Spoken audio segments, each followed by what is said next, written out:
So, as soon as my husband brings me my podium, I have a podium. It just shows you never trick anybody, right, Jay? Okay, so, never met a man I didn't like. So, how can you do that?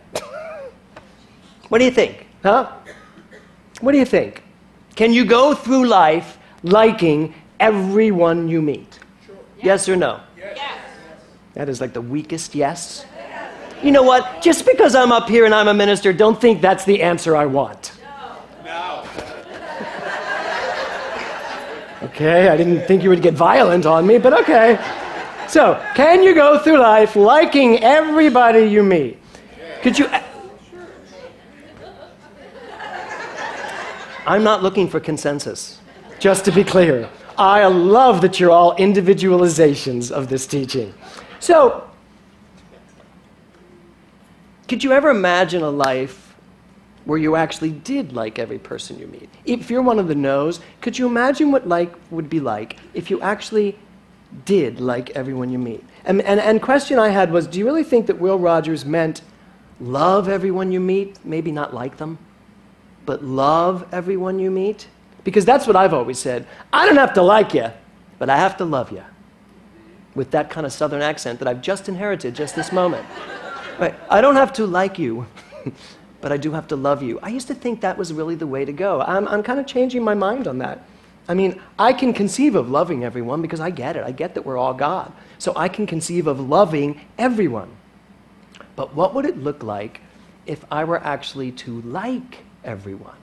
Really like everyone. Even those people that are just, it's their entire lifelong journey to make themselves unlikable. Have any of you met those people?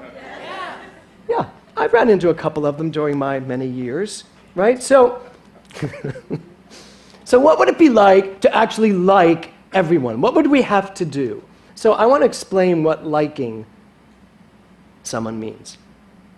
Do you think it would be possible for you to, no matter who the person is, to find something about them you like? Yeah, sure. I know there are some real challenges out there, but do you think that there would be something in these people that you could like? Everyone you meet, there's something about them you could like. Because I have another question for you. Do you like everything about yourself? No. But there's something you like about yourself, right? Don't you think there's some redeemable quality to you people? There's got to be something that's worth liking in you people. Every single one of you, right? Yes. Okay, so that's what I'm talking about. That's what I'm talking about. I am talking about going through life focusing on those things to like and those things to love. And I think really what Will Rogers managed to do in his life, he really says he was one of the most likable men in history. And that he just did. He liked everyone, not just loved them, he liked everyone. And I think that's because of his focus. I think it's because what he looked at and where he looked from. So if I get who I am, then I should be able to look at every single person on this planet and see what there is to like and disregard the rest. Now, that doesn't mean I'm going to have them all to my house for dinner. And that's not what I'm saying. But I am saying, for your sake, not for the person's sake. We don't forgive people for them. We forgive people for ourselves. We don't love for other people. We love because it's who we are. It's our nature. And what we do expands. So if I'm walking around finding something to like in everyone, that in me is constantly expanding. The like quotient, the love quotient, the success quotient, right? So the title of my talk today is All Means All. Loving it all. So I have a question for you. What little secrets do you have in your life? What little secrets, things in your life do you have that you are still carrying around that you don't like? Perhaps things you did in your past, things you did in your present, things you're contemplating doing in the future. What little secrets, what little niggly things in there inside of you don't you like that you can name? And probably you've given a name. Are you living your life waiting for some shoe to drop? Or for someone to really know who you are? Or for someone to find out that really you're this person because you did this at one time in your life? You know how easy it is for us to identify with our conditions? You know how easy it is for us to become our conditions and actually think that's who we are when it's not? So I want to ask you, what little things can you look at in your life that you could perhaps release today? Recently I met someone and worked with someone who had a big secret. And this secret got found out. And when this secret was found out, it was as though life were just destroyed. This person's life was just turned topsy-turvy, upside down. Oh my God, they finally found me out. People are finally finding out who I am. I think about all the people who were gay and lesbian back in the 20s and 30s and 40s, having to live a life like that. I can't imagine the people who had to live a life waiting for that shoe to drop that someone might find out they were gay and not being able to live who they are. Now we can marry who we want and live where we want. But you know what? If I went to Russia, that would change, wouldn't it? I would be put to death if I agreed to this is who I am. So what must it be like there? Now that's the drastic side of it. I'm asking you to look at your own life and find out, what shoes do you have that you are waiting to drop? Perhaps. This person that I worked with, when he came to me to talk about all this, ironically, what was brought forth and what was found out was something that I just went, and? It didn't mean anything. And here's the deal. Anything that you could tell me today, I would be able to stand here and say, and? What about it? So you're going to tell me you were a murderer at one point. You murdered people. Okay, did you pay for it? Yes, I went to jail. Okay, is that who you are? You know what? In most cases, they'll probably feel they still are. Again, that's the drastic side. If any of you are murderers, I bless you. But, and I know that whatever the law of cause and effect handles that sort of thing. So, what do you have going on in you?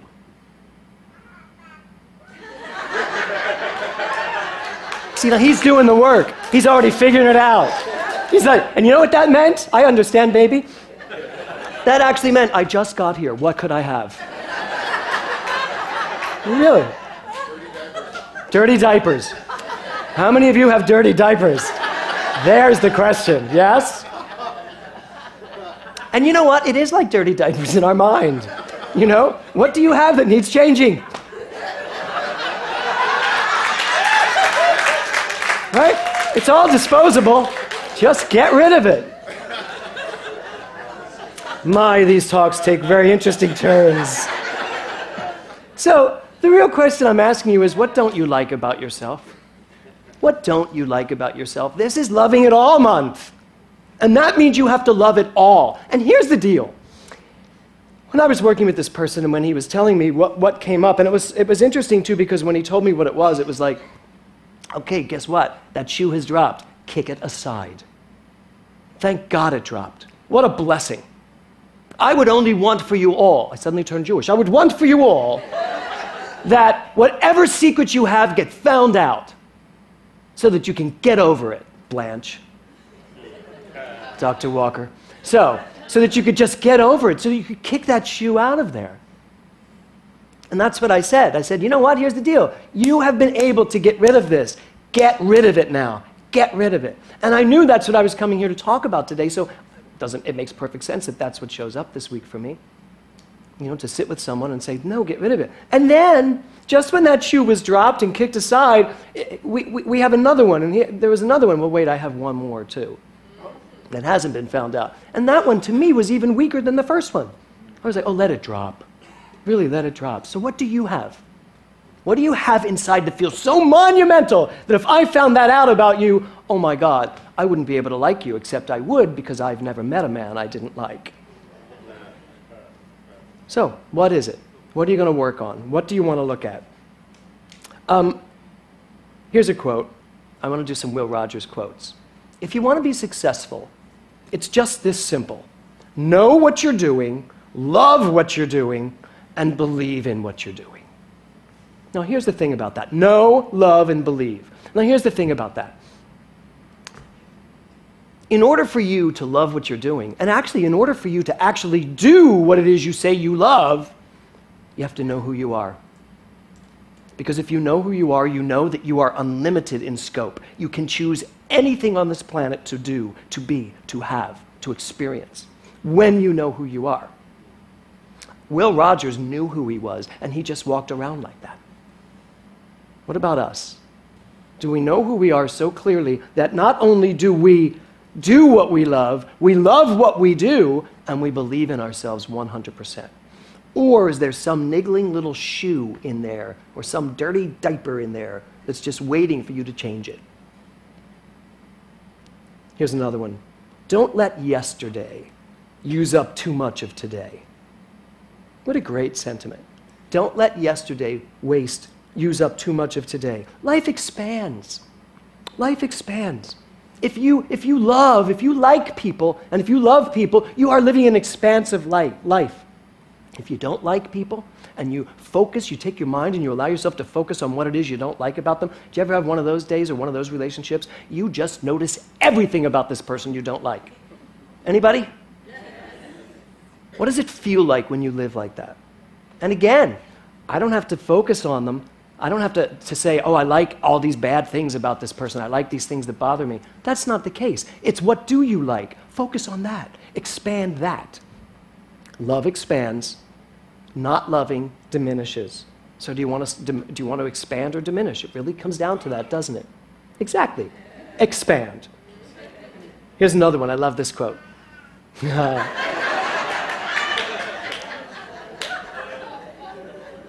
He's eating. Even if you're on the right track, you'll get run over if you just sit there. Isn't that a great Will Rogers? Even if you're on the right track, you'll get run over if you just sit there. So here's what I want to say about that. Love is an activity. Loving it all is an active thing. Loving it all doesn't just mean, look, I got a pretty card, I'll put it on my desk. That's not it. Loving it all means that I am actively engaged in loving it all. Finding those places where I can expand my love. So, love is an action. Love is loving it all. It takes constant action. So here's another one. I love this. The worst thing that happens to you may be the best thing for you if you don't let it get the best of you. The worst thing that happens to you may be the best thing for you if you don't let it get the best of you. So now my question to you is, do you know what the best of you is? Do you? Do you know, can you sit here right now? I'll give you a moment to think about this. Can you sit here right now and say, this is the best of me. This is what's the best of me. I think too often we know what's wrong with us. And we don't spend enough time with what's the best of me. And I think when he says the worst thing that happens to you may be the best thing for you, if you don't let it get the best of you, meaning if you don't compromise who you really are because of something that happened, some condition, some event, some relationship, some failure, right? Are we capable of doing that with ourselves? Are we capable of really honoring the best of ourselves and loving everything else as well? It's all about choice. Don't let something you don't like get the thing that you do like and diminish it. And that's what happens. Something comes along and we don't like about ourselves, and all of a sudden the best of us gets squandered. And we're now focused over here. That's really what loving it all is all about for me this month. Here's another one. When ignorance gets started, it knows no bounds. And so let me give you a Raymond Charles Barker quote that goes along with that, and most of you in CPR will know this. Trouble ensues when an unintelligent factor is introduced into an intelligent universe. How many unintelligent factors have you introduced into this intelligent universe this week? I always love when I hear, oh. Really, how many unintelligent factors, how many How much of your mind has been used this week not to create what you want, but to focus on what you don't want? That is an unintelligent factor in an intelligent universe. And here's the thing about that. This intelligent universe is ready to say yes to all of it. So if you are focusing on anything like lack or disease or whatever, then, oh my God, yeah. The universe is saying yes. Apparently that's what they want to have. Next quote. You've got to go out on a limb sometimes because that's where the fruit is. Did you know that was Will Rogers' quote? You have to go out on a limb sometimes. And then he says, the best way out of a difficulty is through it. And then one that I just laughed at. The movies is the only business where you can go out front and applaud yourself. I love that. But here's what, I laughed, right? Until I realized we should be out front applauding ourselves at all times. We should be loving ourselves so amazingly so that we even applaud ourselves when we fall down. Oh my God, that was hysterical, right? I have that kind of humor. I used to call it the sixth sense of humor, that I would be I'd do something stupid and just laugh, and I tend to laugh. It's not great in a relationship, but so much, because whatever happens, you just go, it might not be laughing matter to the other person, but that is what I do, because I have such a light touch on life. And I want to tell you, this week it is 4 years almost since I had that wonderful adventure called cancer. And this week I had to go have a PET scan, CT scan. And that means I had to spend 45 minutes inside one of those tubes. And as you know, snorkeling not being on my hit list, I'm not really fond of those kind of things. And I could feel the stress and the anxiety mounting throughout the week. And I know what I'm going to talk about this week, and I'm love everything, love it all. And I'm oh, really? Love the PET scan? I'm yes, you must love, I talk to myself like this. Yes, you must love the PET scan. I'm I can't love the PET scan. Well, you must try. I can't. You try. I can't. My mother, my sister, my mother. Right? So there I am, and I get to the doctor's office, and it was so great, because Maria Nemeth, I was talking to her about it, and she went, well, honey, why don't you just ask for drugs? And I'm no, I'm not going to ask for drugs. I am a religious science minister. I have control of my mind. I will handle this all alone.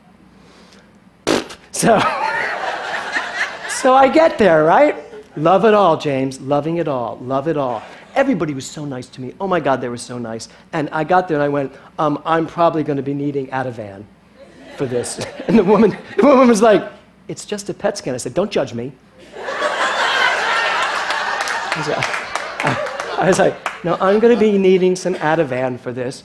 And she was oh, Mr. Miller, let's just call your doctor. I said, if she says no, put me on the phone. My doctor's very smart. She went, if he says he needs Ativan, give him a double dose, because he clearly needs it. So she comes in with this big syringe, and I was you know what? And I'm still struggling with the idea that I should be doing this on my own, with my mind. Right? Because I know this teaching. I should be able to control this. And I'm but I can't, but I can, but I can't, but I can't. And so now the needle's there, and I'm let's take a walk. Let's go look at the PET thing, that machine. Let's go look at it, and let me see if this feels okay to me. And she went, well, there's someone in it that's really not appropriate. I went, well, if she's in it, she won't even see me. So let's just take a walk. And they said yes, ironically. So we walk down there, and we walk in, they open the door, and I look in, and this woman is in the PET scan. She goes, and look, her head's even out of it. And I was I want the Ativan. We walk back to my waiting room, and she's and I'm you know what, just give me half. Let's just take the edge off. And let's just see if the half is fine. And so I went in, half a tube of Ativan. It was the most effortless, beautiful, and I'm what was I thinking? God is in the Ativan.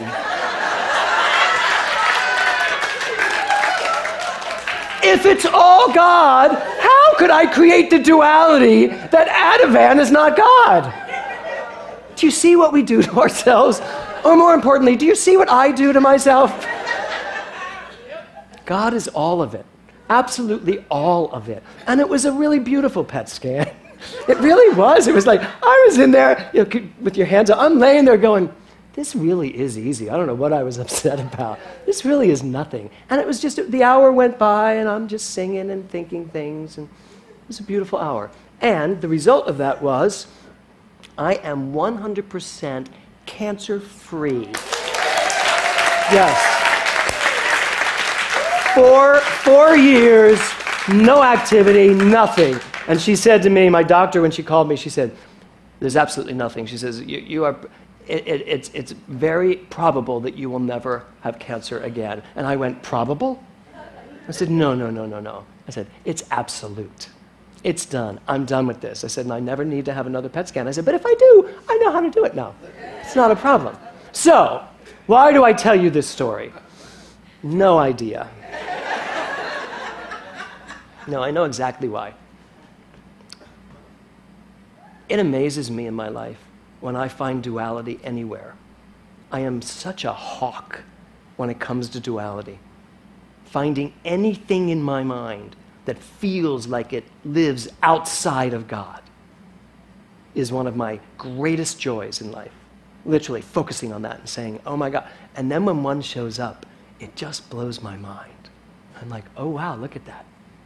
So what I believe that Will Rogers came to say when he said, never met a man I didn't like, was that it is imperative that we use our minds on purpose. And our purpose is to love only. Forgive everything. And remember who I am at all times. And remember who you are. Remember who they are. Everyone. And if I can take my life and start just seeing those things that I like in every person, and if every person on this planet just was willing to look at someone, no matter what their behavior was doing, and say, there's something about you I like, and I will find it. And if that's my focus, that's my job, imagine how people tend to let go of all those behaviors. Because you like them. Because you see something in them. And most importantly, you see it in yourself. Because frankly, you can't like everyone until you are ready to love everything about yourself. The title of my talk, All Means All. I am here to ask you today to make a commitment to yourself, to love everything about yourself. The good, the bad, the ugly, the dirty diaper, the shoe that's ready to drop. Love all of it. Loving it all means the Ativan cannot be outside of the scope. Loving all of it. Because here's what happens when you love all of it. It shrinks. Pull something out that you don't like about yourself and start loving it. I don't mean accepting it. Please let me be clear. I don't mean accept it. Love it. Allow it. Say, I see you. I see you. And that's not my choice right now. Take the fire away from it. Take the heat away from it. If you have any secrets that you think if the world found out, oh my God, what would they think? Then you are in prison. Your mind is in prison. Let them out. I don't mean, by the way, like telling everybody everything. But I do mean let them go. Let them go. I never met a man I didn't like. When I stood on stage in Pittsburgh, I didn't know the people in Pittsburgh. I didn't know the audience at all. When I went out there, and I stood there, and I'm just looking in all these faces, singing this song, something happened in me. Some rush came up through me, and I was like so overwhelmed with emotion. I was like, wow, I really mean what I'm singing here. I really do. I really mean this. Now, have I ever met a man that I didn't like? Oh, yeah. I've met a lot of people that I don't like in my lifetime. But I am committed as I go forward to really work it so that I can find what I like and expand on that. Because what I know is that each and every one of us is the perfect expression of God. And then there is that in us that has never been tarnished by anything we've ever done, anyone we've ever been with, any experience we've ever had, anything we have ever committed on this planet has not affected the very truth of who you are. You are the divine revelation of God. You are a divine expression of God. And you are here to expand and explode and succeed, prosper, love, be loved. You are all of that and so much more. So love it all. Put it all in that one big basket and know who you are at all times. Find a way to like everything and see what happens. Namaste. Thank you.